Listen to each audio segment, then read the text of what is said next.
बच्चों, Excel tuition Goa board इस channel में आप सभी का स्वागत है। इस वीडियो में हम सत्रिया और बिहू नृत्य यह पाठ पढ़ेंगे। ये छठी कक्षा की पाठ्य पुस्तक का पाठ है। सत्रिया और बिहू नृत्य। भारत एक विशाल देश है। इसकी रंग बिरंगी, सुंदर, प्राचीन और जीवन से भरी संस्कृति पूरी दुनिया में अनोखी है। भारत के प्रत्येक स्थान का नृत्य, संगीत, कला, खान पान, भाषा, पहनावा, रहन सहन के तरीके, सब कुछ इतना मोहक है कि पूरी दुनिया से लोग भारत की ओर खींचे चले आते हैं। इस पाठ में भी एक परिवार एक दूसरे देश से भारत में आया है। आइए पढ़ते हैं कि ये कौन है, भारत में कहाँ आए हैं और क्यों आए हैं। एंजेला लंदन के जाने माने इलाके केजिंगटन में रहती थी। उसका स्कूल घर से दूर नहीं था। उसका कोई सगा भाई बहन भी नहीं था। उसे जेम्स और कीरा नाम के दोस्तों के साथ समय बिताना पसंद था। वे सब आपस में मिलकर कई काल्पनिक खेल खेला करते थे। उन्हें ऐसी कहानियों का पात्र बनने में मज़ा आता था जिनमें दूर दराज की दुनिया का जिक्र हो। एंजेला को हर उस कहानी से प्यार था जिसमें उसे ताजमहल, एफिल टावर या कोलोजियम की यात्रा पर जाना हो। उसे बिल्कुल अंदाज़ा नहीं था कि जल्दी ही यात्राओं की उसकी ये कहानियाँ सच साबित होने वाली है। एंजेला की माँ एलेक्सेंड्रा एक डॉक्यूमेंट्री फिल्म निर्माता थी। उन्हें लंदन की ब्रिटिश अकादमी से असम की नृत्य परंपरा पर एक डॉक्यूमेंट्री बनाने के लिए वित्तीय मदद दी गई थी। पेचीदा बात यह थी कि उनके पास इस काम को पूरा करने के लिए सिर्फ 1 महीने का वक्त था। उन्होंने एंजेला के स्कूल से उसकी पसंद की छुट्टियों को 1 हफ्ते और बढ़ाने की अनुमति ले ली, जिससे एंजेला और उसके पिता ब्रायन भी उनके साथ जा सके। एंजेला बहुत जल्दबाजी में बनाई गई इस यात्रा की योजना से हैरान थी, पर उसकी माँ समय से यह काम पूरा कर सके इसलिए वे सभी जल्दी ही तैयार हो गए। जब तक एंजेला कुछ समझ पाती तब तक वह लंदन से नई दिल्ली होते हुए गुवाहाटी की उड़ान पर थी। यात्रा के दौरान माँ ने एंजेला को असम की खूबसूरती के बारे में कुछ बातें बताई। असम भारत के उत्तर पूर्वी क्षेत्र में है, जिसे अपने वन्य जीवन, रेशम और चाय के बागानों के लिए जाना जाता है। इसके साथ असम में नृत्य की भी एक समृद्ध परंपरा है। एलेक्सेंड्रा की डॉक्यूमेंट्री के केंद्र में असम के जनजीवन में नृत्य के महत्व को तलाशना था। वे जब यहाँ आ रहे थे तब अप्रैल का महीना चल रहा था। असम में यह नए साल का वक्त होता है। बसंत के आने की खुशी में वे सभी एक त्योहार मनाते हैं जिसे बिहू कहा जाता है। एंजेला उसी रात इसे देखने जाने वाली थी। गुवाहाटी के एक होटल में सामान्य होने के बाद वे उसी शाम पास के एक गांव मलंग में गए। गांव पहुंचने पर मां ने एंजेला को बताया कि बिहू एक कृषि आधारित त्योहार है। भारत में जनसंख्या का एक बड़ा हिस्सा किसानों का है।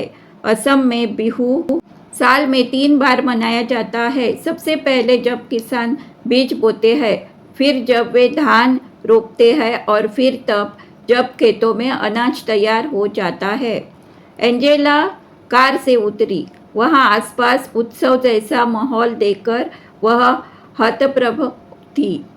वहाँ एक बड़े से बरगद के पेड़ के नीचे मंच बनाया गया था। वह जगह लोगों से भरी हुई थी। एंजेला ने एक पेड़ के नीचे एक साथ इतने लोगों को पहले कभी नहीं देखा था।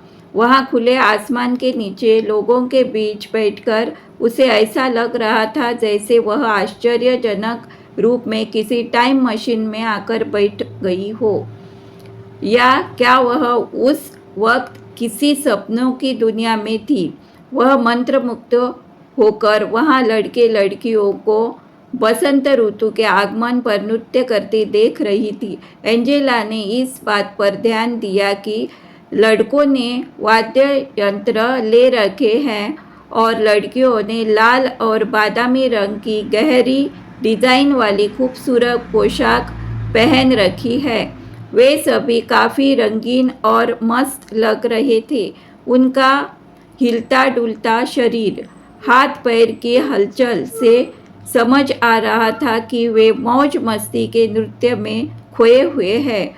उसकी इच्छा हुई कि वह भी अपने घर पर बसंत के आगमन पर ऐसे ही नृत्य करेगी।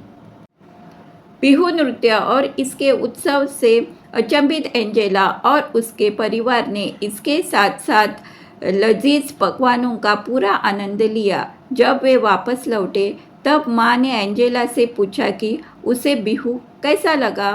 एंजेला के मन में कई तरह के विचार चल रहे थे। उसे अच्छा लगा कि इस उत्सव और नृत्य दोनों को बिहू कहा जाता है।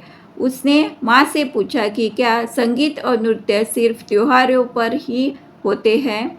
माँ ने बताया, पूरी दुनिया की संस्कृतियों में लोग नृत्य और संगीत से अपनी भावनाओं को व्यक्त करते हैं। खास तौर से भारत में बहुतायत ऐसा होता है। असम का बिहू नृत्य ग्रामीण जनजीवन के साथ साथ फसल लगाने से लेकर बसंत के आगमन तक से जुड़ा हुआ है। एंजेला की माँ अगले कुछ दिन डॉक्यूमेंट्री के तथ्य जुटाने और साक्षात्कार लेने में व्यस्त रही। एंजेला ने काफ़ी सारी बातों पर दूर से ही गौर किया। उसने महसूस किया कि लंदन के जीवन से यहाँ सब कुछ कितना अलग था। उसे अपनी माँ पर गर्व हुआ। वे एक वैज्ञानिक कहानीकार की तरह है जो अपनी फिल्मों के द्वारा बहुत सी चीज़ें एक साथ दिखाते हैं। अगले दिन वे उत्तरी असम की तरफ रवाना हुए, जहाँ सभी सत्रों अर्थात मठों की पीठ है। वे सभी एक सत्र के पास रहने के लिए जाने वाले थे और सत्रिया नृत्य का फिल्मांकन करने वाले थे। जब वे दक्षिण पथ सत्र पहुँचे तब वहाँ उनकी मुलाकात रीना सेन से हुई, जो असम की एक जानी मानी लेखिका है। उस हफ्ते उन लोगों को रीना सेन के घर पर ही रुकना था। रीना आंटी की एक बिटिया थी, अनु। अनु और एंजेला ने तुरंत एक दूसरे की तरफ देखा। उन दोनों की ही उम्र 10 साल थी। दोनों ने अंग्रेजी में बातचीत शुरू की। अनु ने एंजेला को कुछ असमिया शब्द भी सिखाए। एंजेला को अनु के खिलौने बहुत अच्छे लगे, जो थोड़े अलग तरह के थे। गुड़िया लकड़ी के खिलौने और नारियल की जटा से बने घर, कितने अनोखे खिलौने।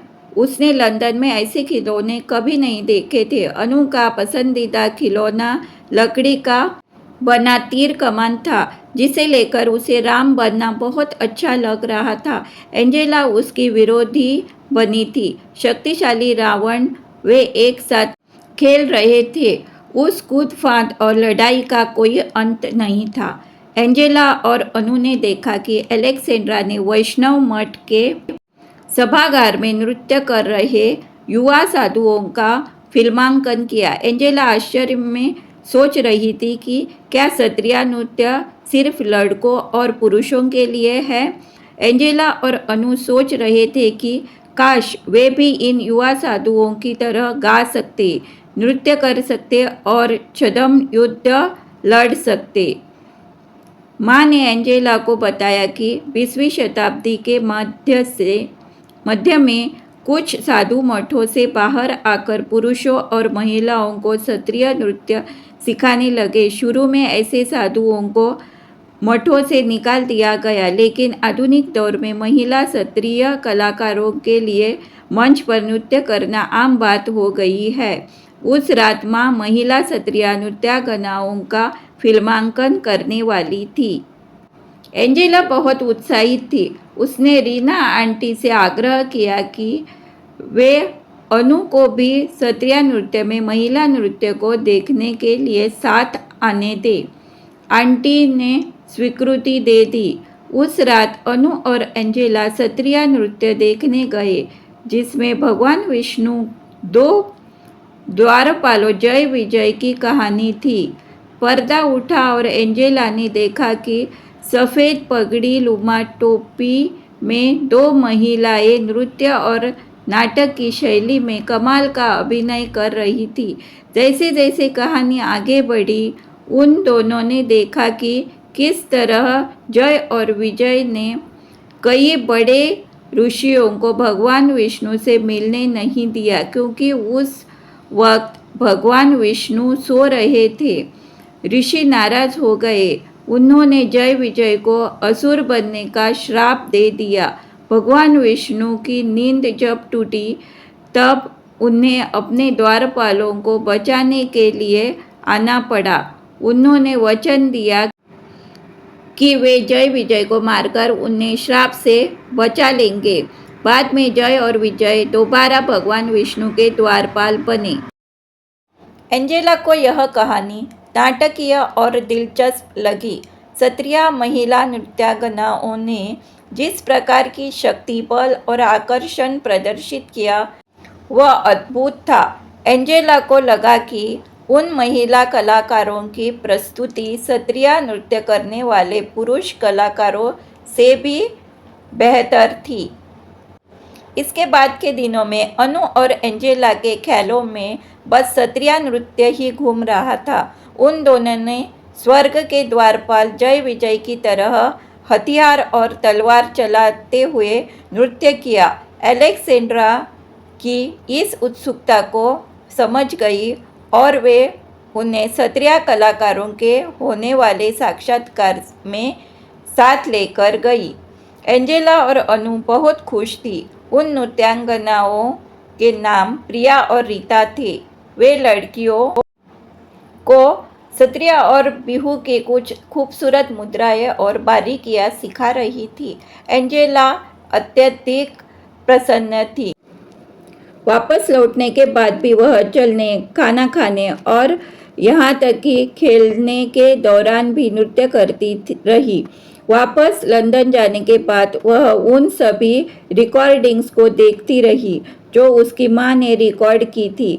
पूरे उत्साह के साथ वह असम की समृद्ध नृत्य परंपरा को याद करती रही। रंग बिरंग, क्षत्रिय और आनंदित करने वाला बिहू। माँ उसकी गहरी रुचि को समझ गई और उन्होंने पापा के साथ मिलकर एंजेला के लिए असमी नृत्य पर एक शानदार योजना तैयार की। एंजेला ने लंदन में अपनी कक्षा में स्वयं किए गए नृत्य की वीडियो रिकॉर्डिंग के साथ उसका प्रदर्शन किया। उसके सहपाठियों और शिक्षकों को यह बहुत पसंद आया। एंजेला इस बात से बहुत रोमांचित थी कि वह असम के खूबसूरत नृत्यों की झलक उन सभी को दिखा पाई। उसे बहुत अच्छा लग रहा था। माँ को भी हर बार ऐसे ही अच्छा लगता होगा जब वे कोई फिल्म बनाती होगी।